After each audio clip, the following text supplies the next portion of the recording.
Hi, I'm Monica Mansfield, and you're watching Mostly Rock and Roll. I have the incomparable Martin Barre with me. I'm so happy to be sitting with you today. Martin, thank you so much for squeezing us into your tour. It's okay. Today. I'm just trying to think what incomparable means. Is that a good thing or a bad thing? It's a very good thing. Okay. You're a very well-renowned musician and guitarist, one of the top names in rock and roll guitar, and you're also a flute player, and you've had a very long and strong musical career. 45 years plus, would you say, in the music world? It's sort of 50 years. Wow. Because I started when I was 14, born in 46, so I started playing in 1960. Guitar and then professional 5 years later. So it's around the 50 years. Pretty bad, isn't it? It's pretty 50 great. years. That's pretty No, great. it's pretty bad. No, I don't want to argue. 50 years of your life playing music is it's good. I'm very happy to have survived 50 years. We have a lot to be proud of with your career with Jethro Tull, and now that you're playing solo and with a band and touring on your own, there's just so much in your rearview mirror for you to be really, really proud of. What have been some of the biggest joys and greatest moments for you in your past when you look back on it? I could be a smart ass and say the last gig, which was 2 nights ago, but essentially that would be it, because that was. I mean, I've had a great time over the years, and whatever I do, I enjoy. But the thing I'm proud of most is my band, my shows, because I stand and fall by what I do and what I am. So if it's a great audience, it's just like the best feeling in the world. And Tull had that, but it's when it's a shared experience, you know, you sort of, I don't know what it is, you're sort of at arm's length from the immediacy of the audience and the reaction, and it's sort of there, but you shrug it off because there's a lot of people between you and the audience. So I was part of it, and an important part of it, I hope. But for this, you know, I take responsibility. So when things go wrong, I feel terrible. When things go right, I feel amazing. What in life brings you the greatest joy? I love my family. Whatever I've been through, they're the only thing that matter. But that sounds so like trite. No, it doesn't. It's beautiful. But it is the truth. You know, you've asked me the question, and I would have to say that is a thing that's comes before everything. But no, I love working, and I love playing. So if I've got a guitar, I'm happy. If I can go out for my daily run or whatever it is every 2 days, that makes me happy, because I get a bit of freedom, I get a bit of space, and get my own time. And I enjoy people, and I've never had that. Well, I have had it before, but more than ever, I like meeting fans, I like meeting other musicians.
Titillated men of action, belly warming, hands still rubbing on the parts they never mention, salaried and collar scrubbing,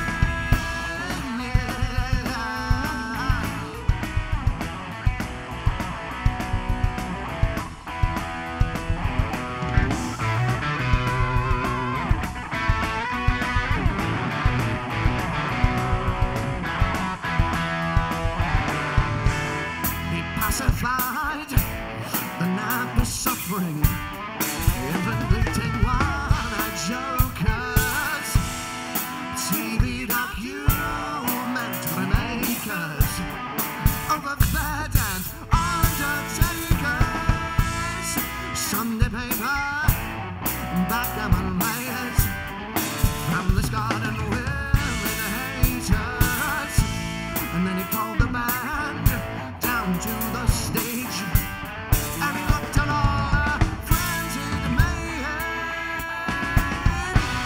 that minstrel in the gallery looked down on the rabbit run, and then he threw away his looking glass and saw his face in everyone.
Tell us about the very talented musicians in the band. We have Dan Crisp, your lead singer. Yeah. Well, Dan Crisp, vocals and guitar, and I've known Dan for sort of a bit over 10 years, and we live in the same area. So, I mean, in the southwest of England, there's a whole bunch of musicians that aren't particularly well known, but they are great players, and it's a sort of little melting pot of good music. I sort of thought about the band and what I wanted to do, and it just became clear that Dan was the person that I needed in the band, and he'd been there all the time, but I'd sort of, you know, when something's that close to you, you don't see it, it's right in front of your face. So it was great, you know, so me and Dan got together and joined the band, and you know, it's got better and better and better. George Lindsay I met through the local studio when I was doing backing tracks, and they just recommended him as being sort of the best drummer that there is, and of course I was very cynical and dubious, and I just sort of said, right, okay, you know, prove it, and they did, and I'm incredibly lucky to have him to myself at the moment. I sort of jealously guard George, and then Alan joined about a year ago and worked with a few bass players, but Alan is sort of a bit like me, you know, he's got a real strong track record, he's got a huge amount of experience, and he's a great guy to have in the band, because when, you know, when things go tough, he's been there before, so it's not just me. He's a great asset musically and personally as well. We are now seated with Dan Crisp, and Dan, you are the lead singer for this band, this wonderful band with Martin Barre. How long have you been playing together? This band's about 4 years old now, 4.5 years old, so we've had a lot of time to sort of grow as a family. Well, Martin said some very nice things about you, and also the other musicians that you were playing with. But who came to who first? Did you meet him, or did he meet you? Well, we met socially about 10 years ago, like outside of music. It was just friends of friends and family stuff. And of course, at the time, we were super busy with Tull. And so we would do things musically when Tull took a break, but they rarely did. And so really, we were friends before any of this. And then what happened about 4 or 5 years ago is, of course, Martin wants to do his own project and had a singer and had a band. And so the band's changed over time. And at one point, I just said to him, if you need a singer, I'll do it. And then I got a phone call and he said, would you be interested? And I just said, yeah, of course. Yeah. Now, you play guitar as well? Yes, that was the first, that's what I was meant to be doing. The singing was very sort of, because you do that. The singing came after, but really, yeah, I just like playing guitar. Now, what have been some of the great tales from the road when you've been traveling with these guys? The best tales probably can't be televised, or at least they're worth saving, they can come out later. It's a lot of it is just all the good stories are the ones where you can't believe it's happening when it happens. It's just too silly, and so at this tour I don't know if anything particularly crazy has happened this tour. Actually, it's been quite boring in terms of you want to hear some really good rock and roll stories, but honestly, this one we kind of just you live between getting in and out of a car and getting in and out of a venue in a hotel, and that's and not that's too bad. Pretty That's not much a bad it. thing, And yes. so yeah, no, it's been quite we need to get up to more shenanigans.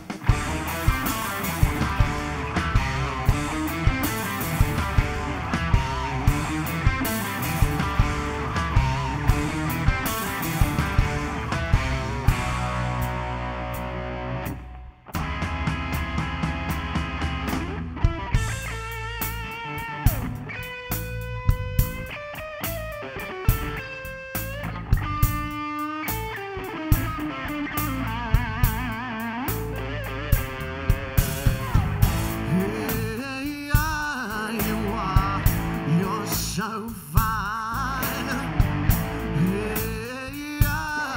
now finally you're mine. Steal your heart away, baby. Steal your heart away.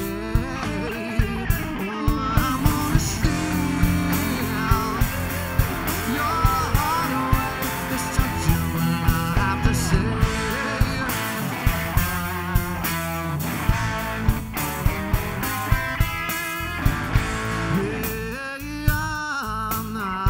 I'm not talking about your man. Hey, I'm doing all that I can. Gonna steal your heart away. Gonna steal your heart away. I'm gonna steal your heart away. Yes, I do, and I have to say.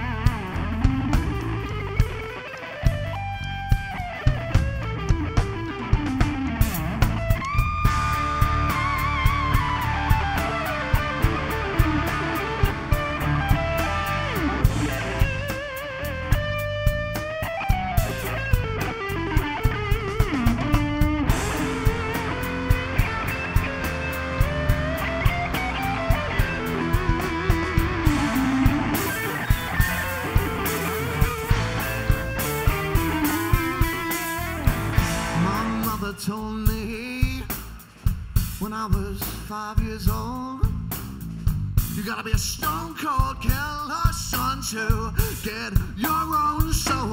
Yeah, gonna steal your heart away.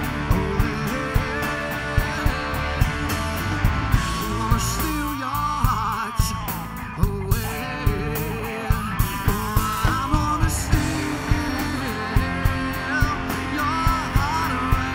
It's something I have to say.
I'm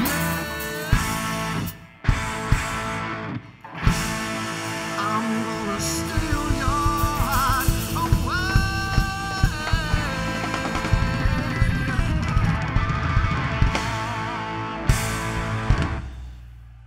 Are you a good dancer, Martin? I'm amazing. Yeah, I won awards. Yeah, I was sort of I won an Olympic gold for disco. Good. See, Yes. you could bring disco on stage. That was you could bring disco back again. That was the Olympics of 19. No, I can't. I have no sense of rhythm at all.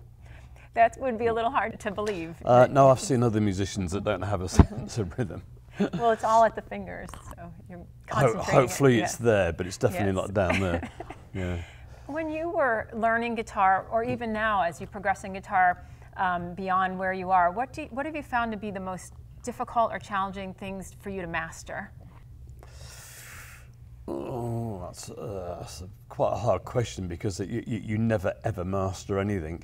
I think you just have to come to terms with music, such a huge pool of information, and you'll never get but a tiny little egg cup full from any one part of the pool throughout your life. So I just think it's being selective of where you get your influences, what you need to improve, where you learn from, what you learn.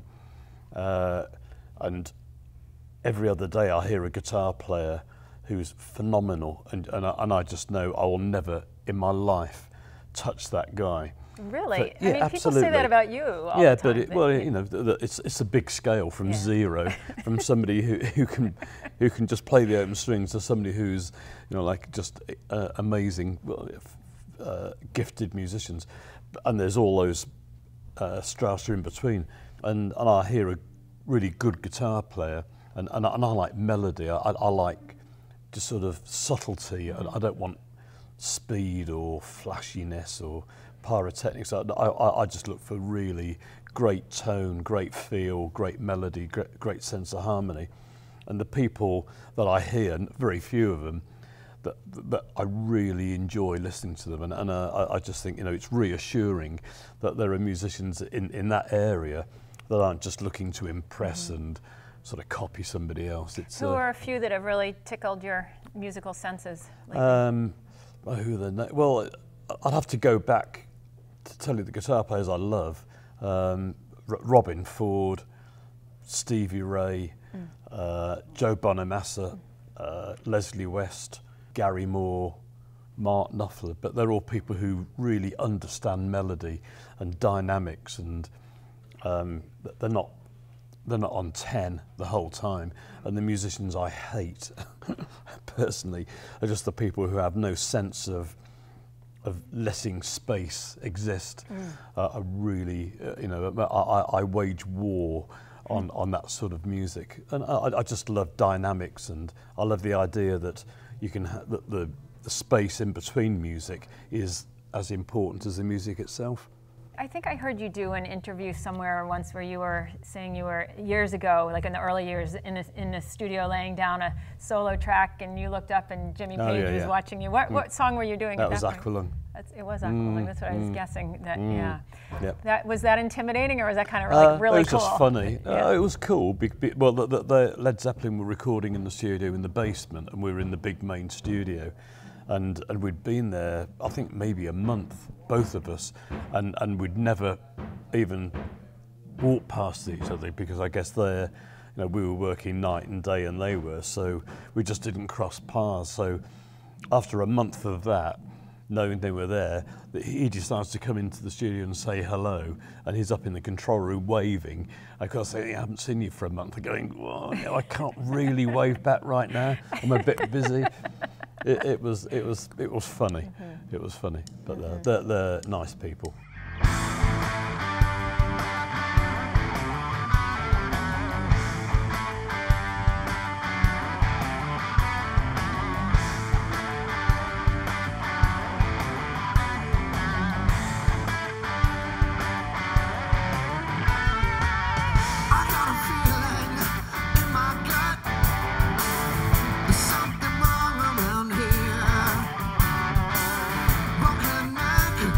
Stressing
have a string on my bow.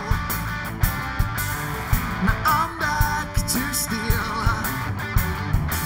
I got a feeling in my gut. There's something more around here. Broken neck, or a stressing friend. Now I'm back to steal. I'm back.